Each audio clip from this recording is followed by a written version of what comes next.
Biscuits! Thanks for tuning in to Baby Biscuit Town. Today's guest on the program is highly distinguished. She's been highlighting Black-owned businesses in Dayton for 3 incredible seasons of her show, What's the Biz with TJ? She's a talk show host, economic advocate, and true lover of community. Please help me welcome Tejal TJ Cartwright. Thank you for being on the program. Thank you for having me. I love Baby Biscuit Town. And if you aren't already watching, make sure you guys tune in. This is one of the best shows ever. Thank you for having me. Thank you. Oh my gosh, it's an honor. So I'm curious. I know you always wanted to host a talk show. What inspired you to promote Black-owned businesses to this medium? Well, I was doing a lot of community work back when I went back home in 2016 up until about 2019, but I was always like kind of inconsistent. So I would join a group and would only be a part of it for like 2 months or something, and would kind of like lose interest, not losing interest in the community, but what I was doing. So I was like, okay, there's got to be a way that I can find something, you know, and merge what I love and community work at the same time. And so I started getting back into like me. And I was like, okay, I want to host. What do I want to host? And so, I don't know, I'm not sure if you're familiar with these deals, but I would like shop there, and nobody knew what these deals was. Like, everybody who knows me needs to know what these deals is, because they just have the best clothes, and it's a thrifty boutique, so it's like a thrift store. And I have terrible times at other thrift stores. I interviewed Zante, who's the owner. Shout out to Zante, because she just really, I was just like, I want to interview you. And she was like, okay. So we did one interview maybe a year prior to starting What's the Biz, and then we did another interview a year later. And after that second interview, I was like, you know what? I'm just going to do this consistently. And that was the birth of season 1 of What's the Biz. It didn't even, like, if you go back to the first episode, it doesn't even say What's the Biz. It's like my personal logo and just like Tejal and these deals. It's kind of like a secret artifact for me. Wow, it's cool to see the progression then, yeah? So why, in your opinion, is it so important to empower Black people economically? Well, I've been in spaces and meetings where money make the decision for our communities.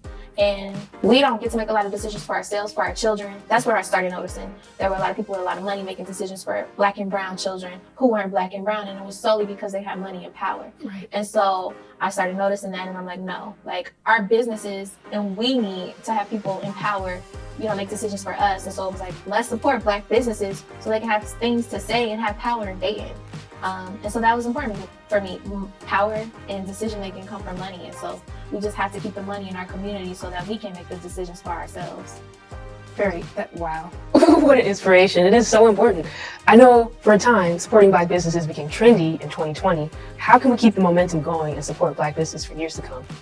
It did become trendy. I got a lot of followers that year. Nice.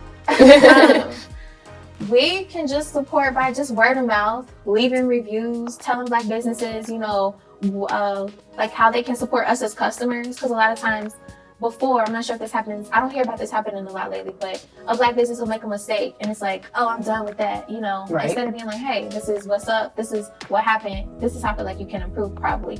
I don't know the best way to say it, I guess with a great intention in your heart and just not coming at Black business owners crazy, but then have an understanding too, like, you know, sometimes Black businesses are not going to be like your Target or something like that, but once we continue to support them and help them build those resources, who knows what they can do. So I think just staying focused, and I only think honestly it became trendy for certain people, you know, right. And I would tell those people to still shop Black. But I think for like our community, I feel like 2020 really strengthened us, and for me, it didn't feel trendy for, you know, the Black community. It felt like an awakening. And so I see more consistency, more relationships that are built and are stronger. And I'm just really happy. Like, I really feel like, you know, What's the Biz was a part of that. We didn't create that space, but we were able to contribute to that community. And so that just makes me really happy. Wow. You know, that's inspiring, actually. I understand you're planning to make a 3-part documentary series. It's like the behind the scenes of What's the Biz. What can viewers expect from this forthcoming series?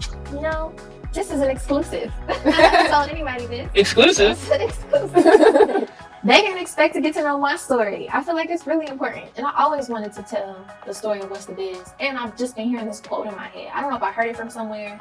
It's like, if you don't tell your story, other people will tell it for you. So I feel like there's been a lot of misconceptions about What's the Biz, especially since last year. What's the Biz started before, you know, last year. And so I just really want to get the story out there about who I am. Because I was going through a lot in a couple of the seasons.